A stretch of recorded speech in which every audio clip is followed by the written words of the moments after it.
ನಮಸ್ತೆ ಎಲ್ಲರಿಗೂ. ಇವತ್ತಿನ ವಿಡಿಯೋ ಏನಂದರೆ, ಕಾರ್ತಿಕ ಹುಣ್ಣಿಮೆಯ ದಿನ ಯಾವ ರೀತಿ ದೀಪ ಹಚ್ಚಬೇಕು ಅನ್ನೋದನ್ನು ಇಂದಿನ ವಿಡಿಯೋದಲ್ಲಿ ತೋರಿಸ್ತಾ ಇದ್ದೀನಿ. ಇದೇ ನವಂಬರ್ 5ನೇ ತಾರೀಕು ಕಾರ್ತಿಕ ಹುಣ್ಣಿಮೆ ಇದೆ.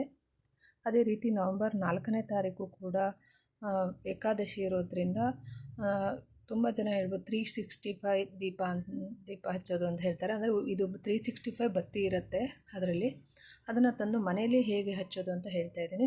ಕಾರ್ತಿಕ ಹುಣ್ಣಿಮೆ ದಿನ ನಾವು ಇದೇ ದೀಪವನ್ನು ದೇವಸ್ಥಾನದಲ್ಲಿ ಕೂಡ ಹಚ್ಬೋದು. ಇವತ್ತು ನಾನು ಏಕಾದಶಿ ಇರೋದ್ರಿಂದ ಮನೆಯಲ್ಲೇ ಈ ದೀಪವನ್ನು ಹಚ್ಚಿದ್ದೇನೆ. ಅದನ್ನು ಹೇಗೆ ಹಚ್ಚಬೇಕು ಅನ್ನೋದನ್ನ ಹೇಳ್ತಾ ಇದ್ದೀನಿ. ಮೊದಲು ಒಂದು 5 ದಳದ ನಕ್ಷತ್ರ ಅಥವಾ 5 ದಳದ ರಂಗೋಲಿಯನ್ನು ಬಿಡಿಸ್ಕೊಂಡು ನಾವು ಎಲ್ಲಿ ಹೋಗಿ ದೀಪ ಹಚ್ತೀವೋ ಮನೆಯಲ್ಲಾದ್ರಷ್ಟೇ ದೇವರ ಮನೆಯಲ್ಲಿ ಹಚ್ಬೋದು.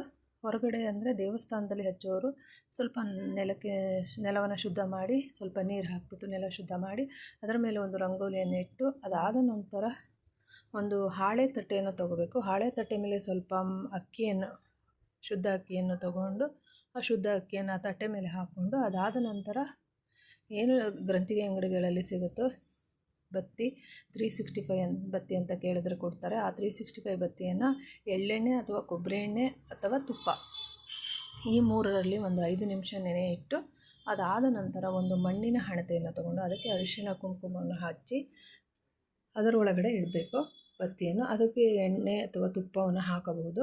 ಅದಾದ ನಂತರ 2 ಬಾಳೆಹಣ್ಣು 2 ವೀಳ್ಯದೆಲೆ ಅಡಿಕೆಯನ್ನು ಕೂಡ ಇಡಬೇಕಾಗತ್ತೆ. ಅದಾದ ನಂತರ ಒಂದು ಸ್ವಲ್ಪ ಹೂಗಳನ್ನ ಇಟ್ಟು ದೀಪವನ್ನು ಹಚ್ಚಿ ದೇವರಿಗೆ ಆರತಿಯನ್ನು ಬೆಳಗಬೇಕು.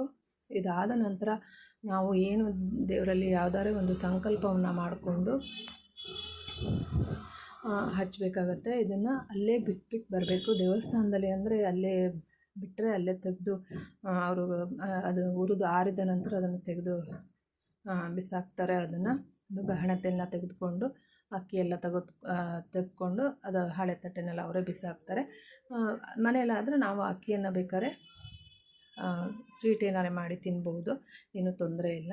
ಈ ಹಣತೆಯನ್ನು ಕಾರ್ತಿಕ ಹುಣ್ಣಿಮೆ ನಾಳೆ ಅಂದರೆ ನವಂಬರ್ 5ನೇ ತಾರೀಕಿದೆ. ಎಲ್ಲರೂ ಹಚ್ಚಿ ಮನೆಯಲ್ಲಿ ಕೂಡ ನೆಮ್ಮದಿಗೋಸ್ಕರ ಈ 365 ಬತ್ತಿ ಅಂದರೆ ವರ್ಷದ ಪೂರಾ ದಿನ ಹಚ್ಚಿದಷ್ಟು ಪುಣ್ಯ ಪ್ರಾಪ್ತಿ ಆಗುತ್ತೆ ಅಂತ ಹೇಳ್ತಾರೆ. ಅದರಿಂದ ಎಲ್ಲರೂ ಇದನ್ನು ಹಚ್ಚಿ ಅಂತ ಹೇಳೋಕ್ಕೆ ಇಷ್ಟಪಡ್ತೀನಿ. Thank you. ಎಲ್ಲರಿಗೂ ಆದಷ್ಟು ಶೇರ್ ಮಾಡಿ ಹಾಗೆ ಸಬ್ಸ್ಕ್ರೈಬ್ ಮಾಡಿ. ಧನ್ಯವಾದಗಳು.